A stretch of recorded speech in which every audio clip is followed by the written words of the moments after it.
something is working on my channel like it should. Um, just checking in with you guys. Again, hang on one second. I just want to see. I tried to put on my homepage that if I'm live, it would actually show, and it doesn't look like it's showing. Huh.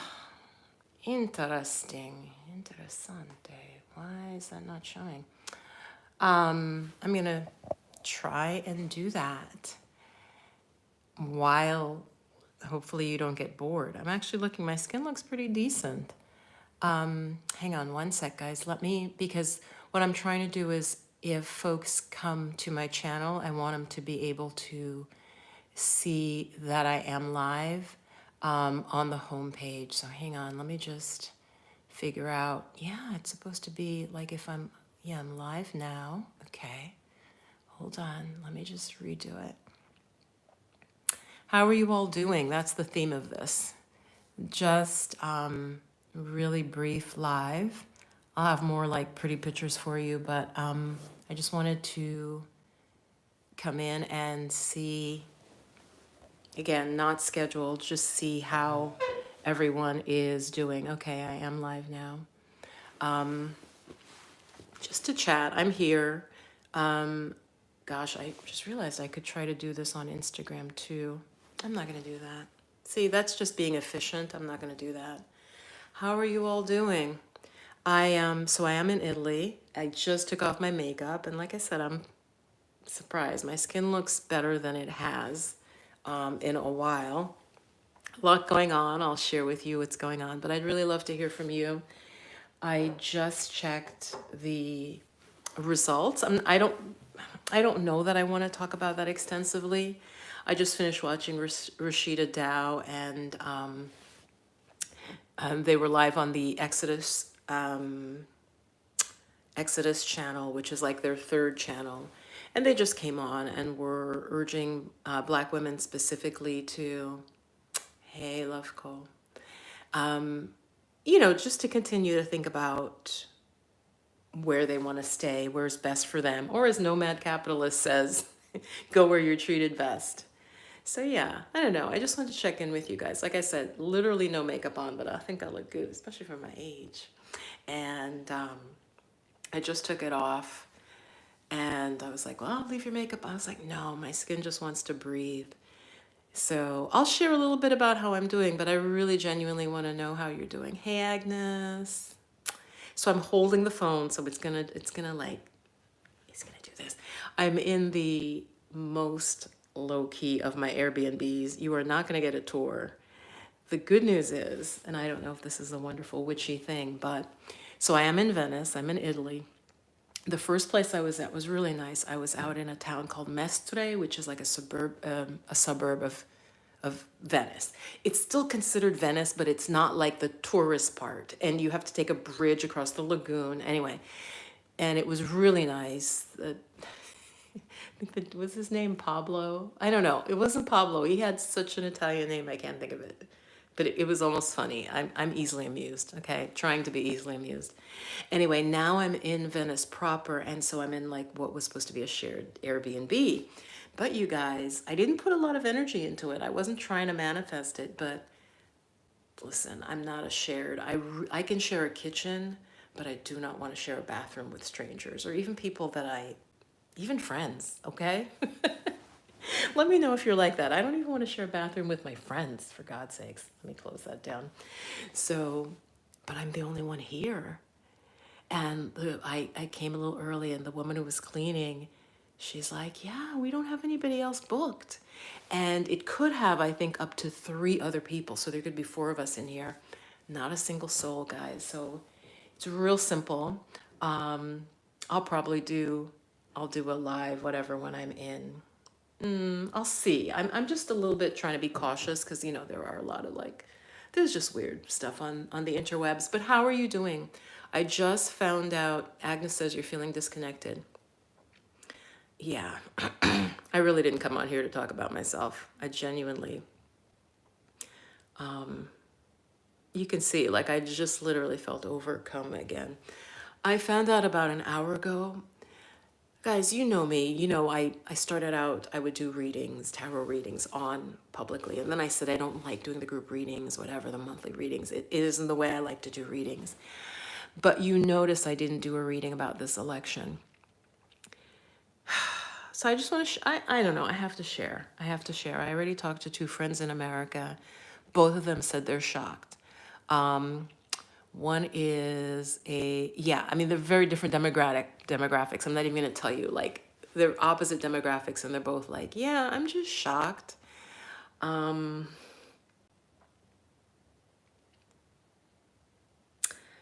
Somebody on Rashida Dow's channel, Rashida and Stephanie Perry, if you know them, somebody wrote in their comments, oh, everything's going to be fine. Like,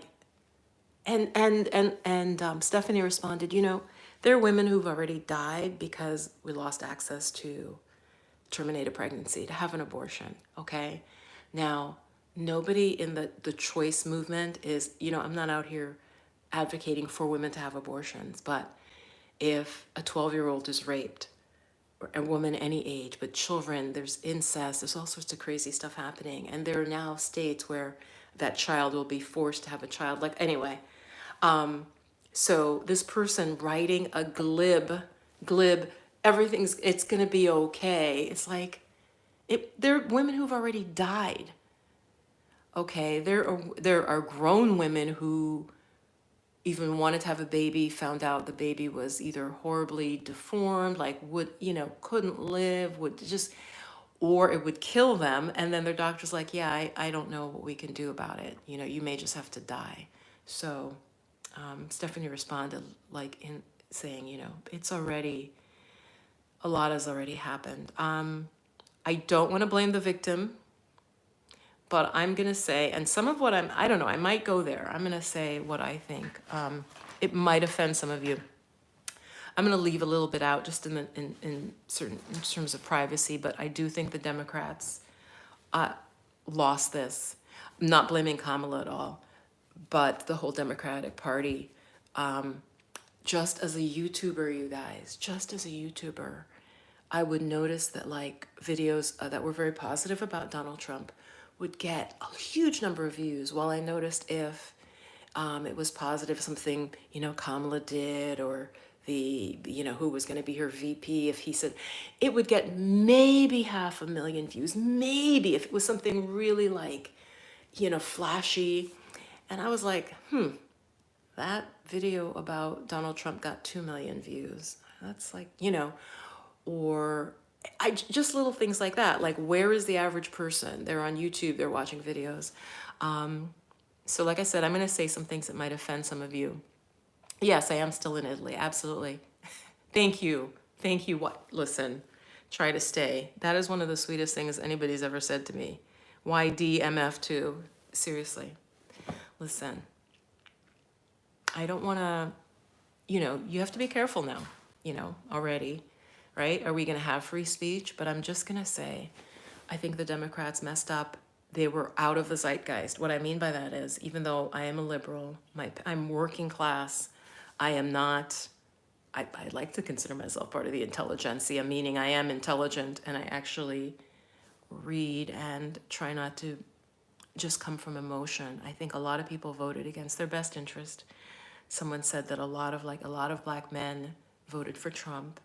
I know a lot of Hispanics might have also voted for Trump because, especially in the Hispanic community, there's a lot of social conservatism, which I understand. Like, I get that, all right?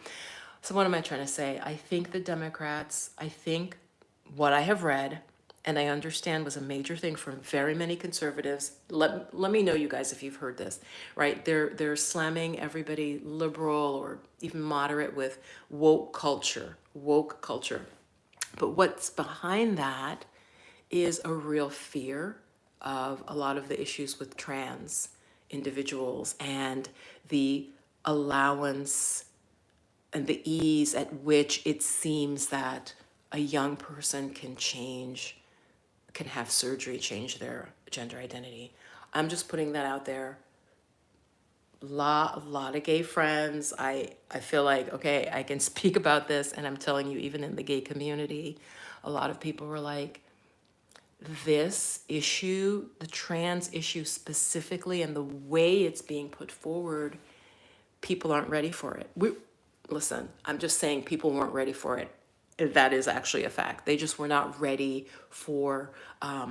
So I remember Kamala made a statement, I think at the convention. She said something like, and whether your kids are trans, we're all together, we all fit. And I thought, what is the percentage of trans individuals? And again, I'm not against somebody who's trans having their surgery. It's more strategic. It is more about you're appealing to what percentage of a group. The rest of the country is not there on certain issues, and they're being brainwashed. They're being brainwashed, and parents were worried, conservative parents. And again, I understand this. Were worried about, they were being told, oh, your kid's going to go to school as a girl and come back and be like, oh, now I'm a boy. That does terrify. I know, like, my parents would have been terrified. It terrifies a lot of like middle and conservative Americans. So what I'm saying is, in our languaging, in the democratic languaging, I think you can move things too quickly. I genuinely do. And again, I know that is not in liberal circles, even friends of mine, they'd be angry at me for saying that, but it's actually true. You can see it's like a backlash. And the trans thing and the ability of children to make choices against their parents' wishes, even just the thought of it, because again, how many people are we talking about? But the thought that would be legislated, that was used by the conservatives as like a juggernaut. Like a juggernaut means like as something to push and to wedge. And this thing about immigration too, and remember, I am an immigrant, but what it really was, and my friend confirmed for me, she says, yeah, people are admitting who voted for Trump that it was the economy. I knew we were going to lose, and I'm going to say we, I'm assuming you're in the just the liberal values camp, okay? Even if, again, just like me, you don't agree with every single liberal policy or progressive policy. But I felt like Kamala and, when it was, and I'm blocking his name, I can see him, I can see the old guy, but I'm blocking his name. We didn't talk about the economy. I said to people, maybe over a month ago, I said, you know what? What Americans care about, and tell me if you feel what I'm saying, Americans care about money. Okay? I'm being, again, because I'm an immigrant, I came here, I can see it. Americans care about money. And the economy, and I did too. The economy and the cost of food specifically was so high. I was like, the Democrats cannot win with the cost of food so high. Simple. Let me know if you're with me on this. Like basic. Why would people vote for a party when they associate that party with current high prices? I don't think the Democrats did a good job of explaining it. We're coming out of COVID. The whole world went into recession. We kind of teetered on it. We didn't. I just think that Democrats don't message as clearly and as well as right-wing folks do. I genuinely don't. And I don't think most Americans want to think too much about policies. If you give most Americans and most people in the world, let me just stop saying Americans, but if you give people a good slogan, a slogan that feels good, a slogan that makes them feel uplifted, that's what they're going to go for. So I, on the other hand, really, in terms of, character of who I would vote for, I think that's really important. And I think also you can't just say things, you should have proof or evidence. Are you guys with me? Say something in the chat. Let me know that you're with me. I want to know what you think. So again, I'm not saying, I do not like Trump's language. I do think it's fascist language. It's language that we've seen in the past. So I'm not in any way, shape, or form defending him. It's just, I feel like there were things the Democrats could have run stronger, but maybe it would have left out some of the more progressive wing of the Democratic Party, genuinely. And so maybe that still wouldn't have helped. But yeah, I'm horrified by a lot of the things he's saying. Friends are telling me that yes, a lot of, or a larger than you'd expect group of people of color, Hispanic or black men, even specifically, I think Hispanics and Hispanic men and women, voted for Trump. And I think there's something really deep going on there. I think they're clearly voting for what he says he supports, not for what he actually does in his personal life. Does that make sense? Again, guys, comment in the chat. It's like when people say, yeah, I support like his values. You guys know what I'm saying? I'm like, really? He said, I can grab women by the blank. He said multiple things. He hasn't even tried to say he didn't say them. How is that moral behavior? But the people apparently who really support him are not looking at that. They're more like, I like what he says he'll do and what he has done. And then I think I've had conversations online with people and I ask them these specific things like, what do you think about some of the specific behaviors? And they kind of blank out. They kind of are like, they don't want to talk about that. So again, I think with this vote, what it's about is a lot of people's fears. They're sort of also feeling angry about the cost of food. And I really felt that was underlying all of this, like rhetoric or even all the stuff I've mentioned. The price of food, when the price of food is high, if you can pin that on one party, that's it. I was like, that's why I think we're going to lose. It's literally the cost of food and immigration. Many of you may know, let me know if you know this, that there was a bill to pass backed by conservatives as well. It was going to be both sides working together about immigration, about our borders, which everybody does care about. But supposedly, Trump used his power, flexed his power to say, don't pass this bill. Because think about it. If you have a problem that agitates for your side, I mean, this is, you want to keep the problem. If you keep the problem, then you can use it. If the problem is solved, then what do you run on? So that is apparently a fact. There was a bill that would have tightened up the border. It was bipartisan, Republicans and Democrats, and it was stopped. It was not put forward. And supposedly it was because of political pressure from Donald Trump. So I also, again, like I said, I think a lot of Americans don't know history or just want to believe things can't happen again.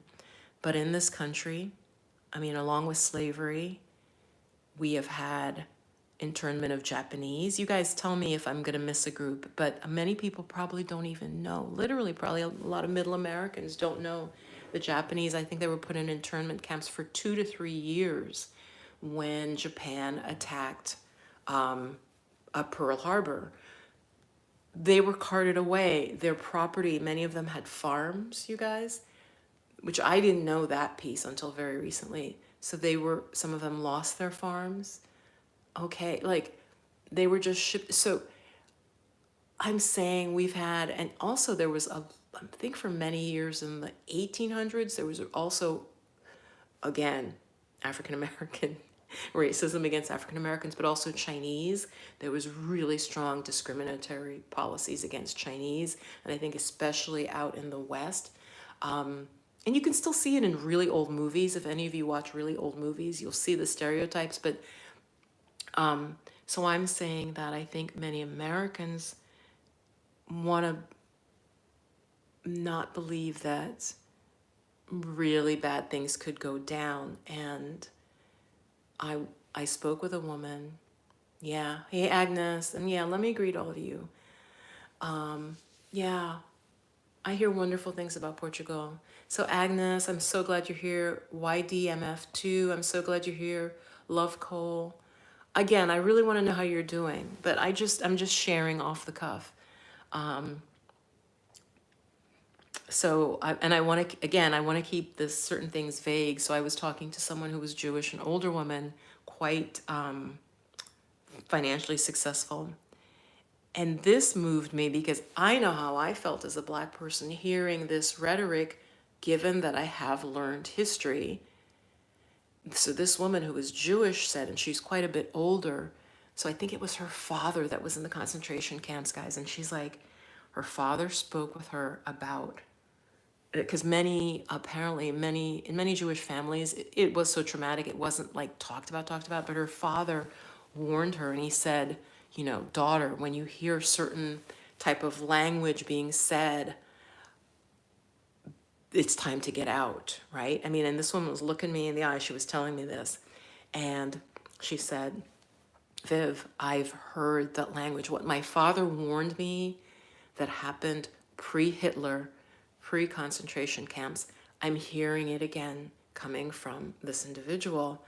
And I was like, wow. She's like, yes. I mean, it isn't just speculation or my feeling, you know, like I didn't, you know, I come from the Caribbean. I didn't have people who were in concentration camps, right? Had different histories of slavery, enslavement, and actually being brought to the Caribbean, and then from the Caribbean, right, coming to the United States, right? But there was a distance to that.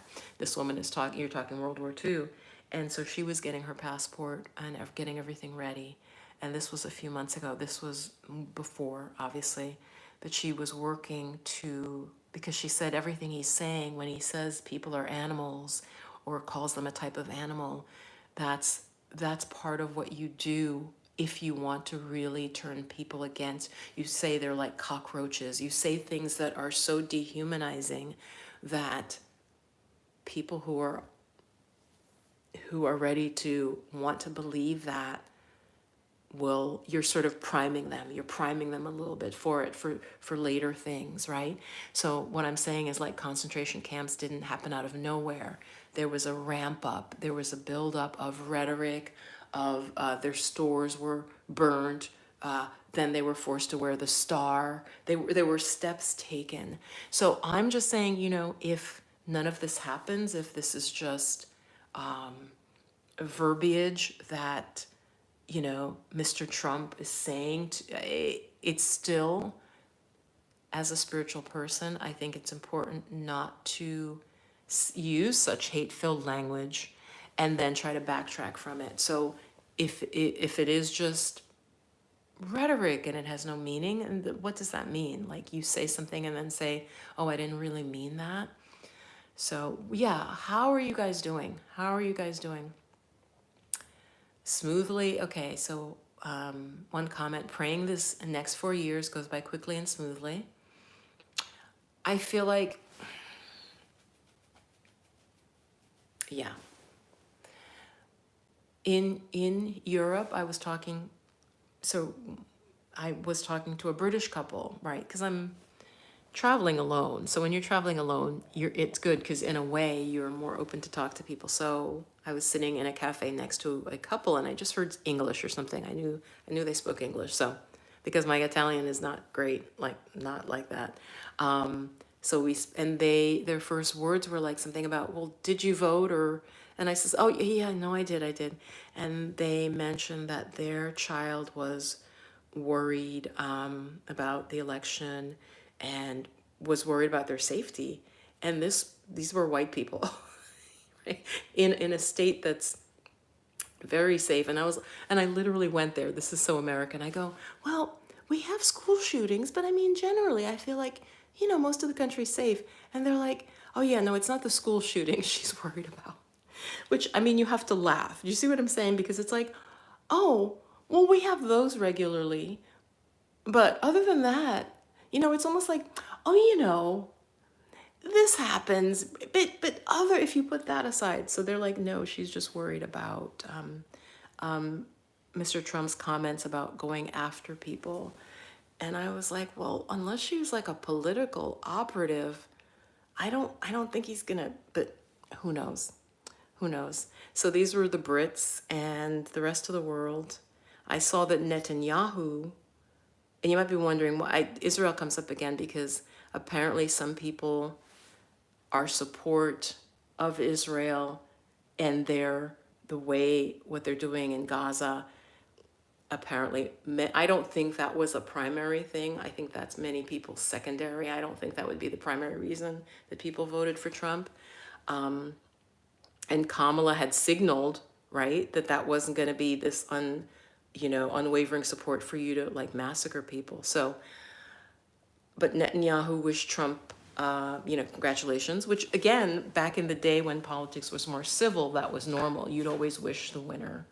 But it's interesting. You'll see if is he suddenly going to force Israel to stop? Is he suddenly going to, make miracles, turn water into, water into wine? I don't know. Guys. I'm rambling. I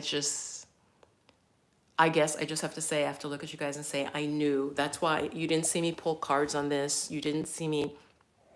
My strong feeling was like, he's going to win. And I tried to be hopeful because I do believe that we do co-create. But again, there's reality. There's reality. And I was sensing the reality. And I thought, well, gosh, the worst fear is if Kamala wins, if she squeaks through and wins,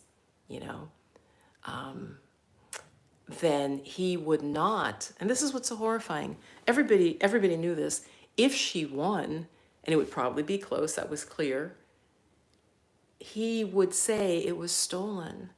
So think about how sick that is. It's only ever not stolen if he wins, right? Because when I looked about 2 hours ago now, it said, Kamala's going to, she's going to, you give your concession speech. And I thought, I don't expect Democrats to not give the concession speech. And yet I knew, like I said, that if she won, I envisioned for the country weeks of turmoil while Donald Trump would say she didn't really win. So think about what that means. Like if something doesn't go your way, then you just automatically say it was stolen. It's stunning. Yet on the other side, it's like, oh, okay, yeah, you won. I will go with, I'm not gonna try to upend the nation. So yeah, I was very worried about if Harris won that, Madame VP, if she had won, that it would be like, oh, it's illegitimate, she didn't really win. And I was worried about the turmoil that would do for our nation. So that was a worry. But, I thought it might be close, but it didn't even look as close. And so that's just disturbing because, like I said, I think that I mentally understand some of the reasons. I think that many people, especially young men, find Donald Trump comes off as strong, which I find really disturbing because it means what kind of behavior. And again, guys, let me know what you think. What kind of behavior do young men perceive as strength? It tells me then, there's a failure in parenting. The friend I was talking to was saying someone in their family, a young man, smart kid, interested in creative things, was pro-Trump. But if you would talk to them, it would be hard to get concrete reasons. It's more about, and I even said this to my friend who's like my age, I said, because he's brash, he says what he thinks, he seems off the cuff, and that can be perceived as not caring what people think and therefore making you seem strong. But is that real strength? Is that strength under pressure? I don't know. So what do you guys... Another comment, I'm going to seriously look into retiring in Portugal. Yep. Oh, thank you. Thanks, M. Swamp. Sending you lots of positive energy and strength from Germany. Many. I feel like trying to explain what happened or to be rational is a waste of breath because clearly I don't think there's a lot of rationality. The only thing that I could say, well, even still, is high food prices. So for those of you who are from other parts of the world, prices for food were very, very high in America relative to where they are. And I want to say, and many Americans may not know this, our food prices relative to our income is lower than in many parts of the world. Like our food is fairly low cost relative to the income we make compared to other countries. So when Americans see prices rising like that, we're not used to that. And I really think that was for many people, a surface reason to put out this administration. And I do blame the Democrats. I don't think they vocalized that. They didn't. I would have given a lot of like, I know things are hard. I know, like, we didn't give enough of that, which made us seem out of touch. Like, hello, yeah, M Swamp, right? It made the Democratic side seem out of touch because it's like, just really talk about it. And I'm not saying I watched every speech. I didn't. I watched some of the major, like the convention and stuff. It just, and see, I wouldn't be a good politician because I would say, I know prices are high. I know they are. And I would try to explain it. And I'd say, this is what we're going to do to bring it down. But I hear you. I know it's been very hard. And I feel I didn't hear that. And when you don't give people that on something that everybody buys food, right? Everybody buys food. It's not even like gasoline prices, it's food. Anyway, so some of it I think was just like not being in the zeitgeist of the nation, literally. And it's not that friggin' hard. So yeah, sending you lots of positive energies from Germany. We'll see how Europe fares. I know I was watching someone who was very pro-Trump saying, well, look at how he stood up to NATO. He's like, you better put in money or I'm out. And then the person says, well, look, and they're putting up money. And that is good, especially Germany, actually Germany, M Swamp. I feel like you guys, you have a good amount of money you could put into NATO. But, you know, I don't know the statistics. Most Americans, they see that and they're like, yeah, he's strong. He's telling Europe, why should we be paying for everything? Who knows if our, you know, U.S. military spending, what are we doing? I don't know. And most Americans don't know what the spending ratios are. You know, how much does France put in? How much? We don't know. I honestly, to sum it up and maybe move to more holistic things, I don't know. I think there's a divide and conquer strategy. I've seen very few people online talk about that. Divide and conquer, I mean, if you split the average people, the common man and woman, you split them when really our needs and our desires are closer than we think, but you split them, especially along racial and ethnic lines, we'll just fight amongst each other. And hey, notice who benefits with that. So actually, let me talk about my sore throat. But thank you for that. And yeah, Portugal, praying the next 4 years. You're making some good points. I agree with what you're saying. Feeling disconnected, yeah. Now that I talk too much. And guys, guess what? So I came over here and got a cold. What happened? On the flight over here, on the flight to Italy, I was in the middle seat. Never take the middle seat. Never, ever take the middle seat. I think I didn't hop on early enough to choose, and all the seats were like chosen. I could have chosen, but I was in the middle. And that is part of why I couldn't sleep, but also it was a night flight, guys. And I've said before, I'm like, I'll never fly overnight. It was the cheapest ticket. I really scored a great price ticket. So I was like, okay. So the sound of the airplane, that humming sound and the coldness of the air. So I didn't sleep all that night while traveling, and I hadn't slept well before because I was still trying to get ready the nights before and everything, get my kitty cat ready. Let me know if you traveled, do you ever take a night flight? And if not, or if you do, how do you get around it? How do you get around it? So this is the second time. So the last time I was in Italy was exactly 20 years ago. It was 2004. And I got sick in Venice. Here again in Venice. So I don't know. And I have some great pictures. I'll put them up. Mostly because I like buildings. So you guys might not want to see like beautiful architecture and the waterways and everything. But I don't know if it's the moisture, right? It's a city. Venice, Italy is a city. Like they dug out, right? Wait, because it was like water. So they like dug out canals, built up land, put literally their things are on stilts, I think in some places. So again, it's a lot of water. The roads are water. And I'm like, is it just too much moisture? Because as you guys know, like depending on different illnesses, they might say to you, oh, go to the desert, you need dry heat. Like that is a real thing, even in holistic systems, right? Some people, depending on their constitution, it's more of a dry heat, they need warmth, whatever. And so I'm like, maybe it's just so like wet here. So I definitely did get a cough. I did everything holistic that I know. But again, I don't have all my usual tools. Like right now, I'm drinking a ginger lemon tea that they had. Whoops. Because ginger lemon, of course, is amazing. I didn't have honey. And then, like, to find a place with honey, you know, when you're a tourist, is not as easy as you'd think. So I did a lot of massage, and it definitely helped.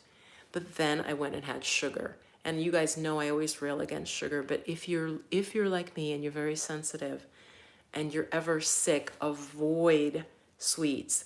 I was getting better, better, better, better, and then I bought some really delicious sweets and ate the whole thing, which is what happens when I have sweets in the house. And that night, which was last night, hacking cough, it felt like I took 2 steps back. Dry hacking cough. So on that note, I'm gonna go, but I will check in again when I'm in a nicer Airbnb where I can like this place, the wall, I like it's ancient. It's not like American. Seriously, you know how my friend Kenny, who I came to Venice with 20 years ago, he punched a wall when he was really angry in his youth, and the wall like dented, and it's, you know how a lot of walls are just like plasterboard. This is literally like I can feel it's either concrete or like it is completely solid. And so it's like it feels like it holds cold. So I think, yeah, I think too much damp might just not be the best thing for me. But anyway, I'm going on to other places and I will take you guys with me. I did have some wonderful pasta. And I remember I did say I was going to try some meat, and I did. It was a restaurant with a really small menu, and if you know, you typically restaurants with really small menus, the food is quite good because it's really fresh. Like they're just making that. And so it was these oh gosh, what do you call that? It was ravioli, but it was like more like a little purse. It wasn't like flat ravioli.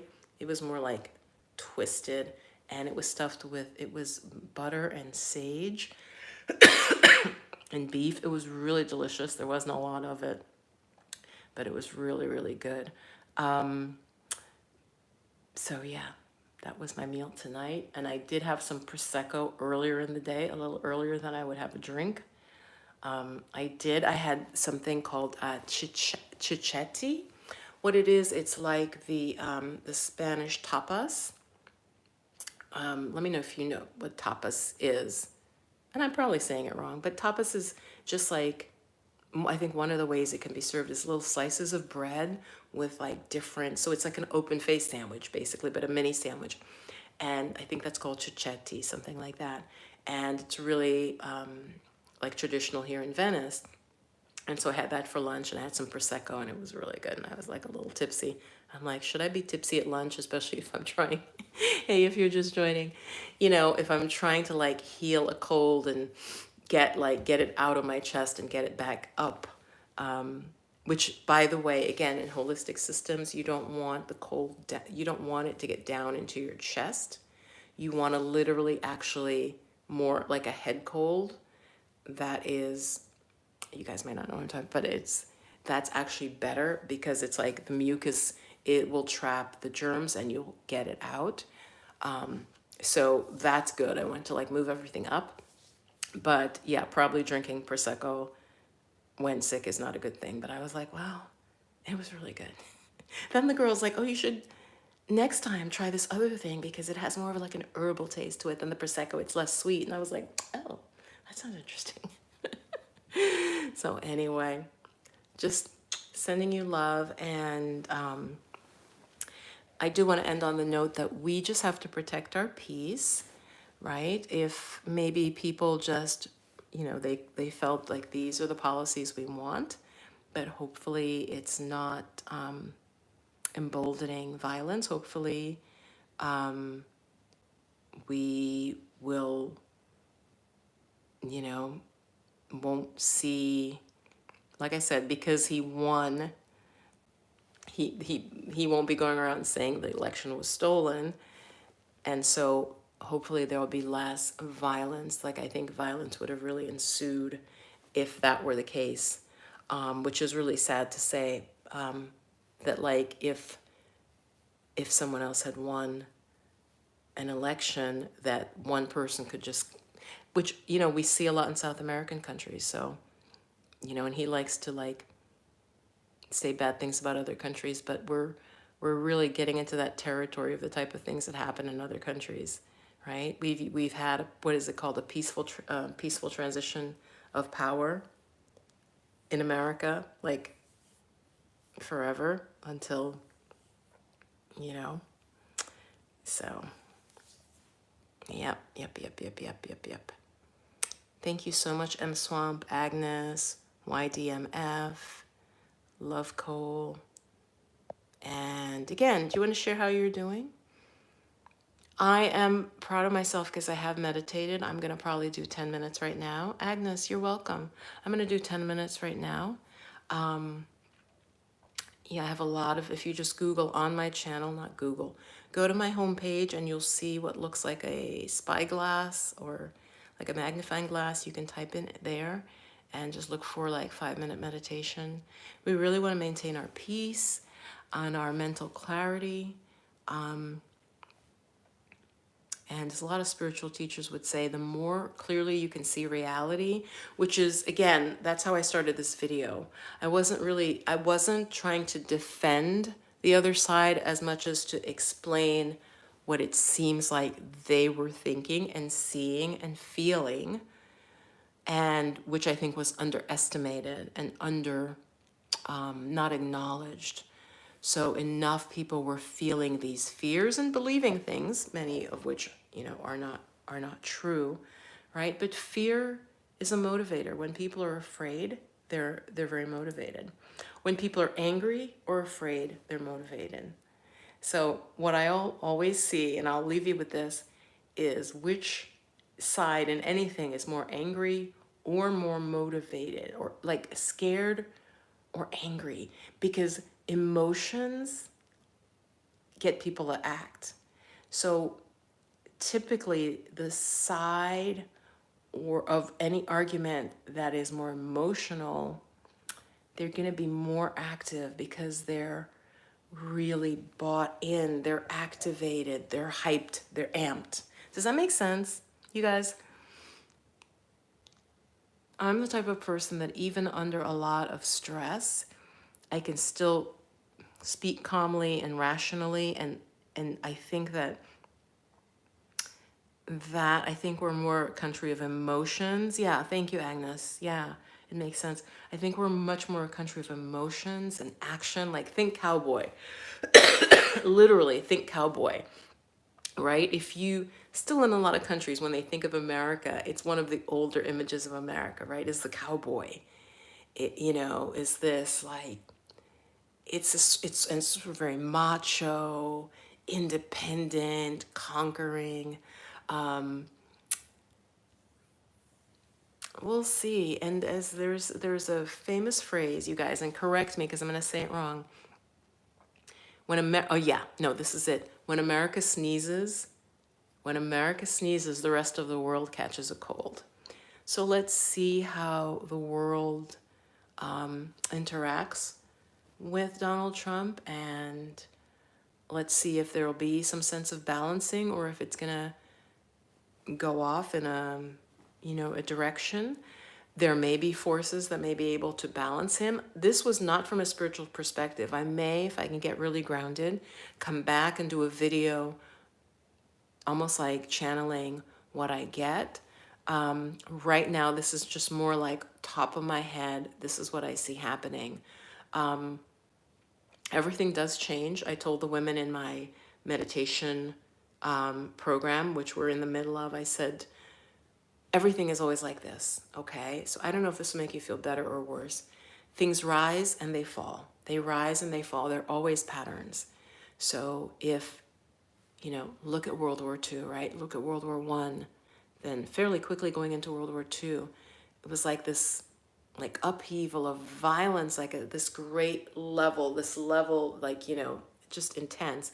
Then there was a period of peace. So there's cycles. Things always come in cycles. But what that says is that nothing stays the same. So if something's good, it's great. Don't get too excited. It'll change. If something's bad, don't get too depressed because something will change, right?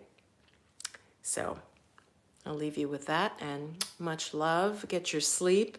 I'm going to copy Stephanie variants of things they said, which I thought was so sweet. Get your sleep. Get your water. Get your rest. Try to find your peace. Try to really get clear on what you want in your life, what steps you're doing, what steps you're taking. Very important, kind of to own our own power, right? So like take your power back as best you can. And again, I'm not one of those people like, oh, everything will be fine. When laws change, it does affect people, right? The loss of Roe v. Wade has already killed women. It's already changed families that were not ready to have children, all right? It's already, things do have an impact. So I'm not going to sit here and be like, oh yeah, everything's great, whoever's president doesn't matter. It certainly matters who's on the Supreme Court. We've seen that, right? Laws were what allowed Black folks to get to vote, right? Without poll taxes and being like beaten at the polls. So laws do have an impact. Much love, blessings. It's 10 o'clock here. I know it's much earlier there. But yeah, my skin looks pretty good. Talk to you soon. Bye-bye.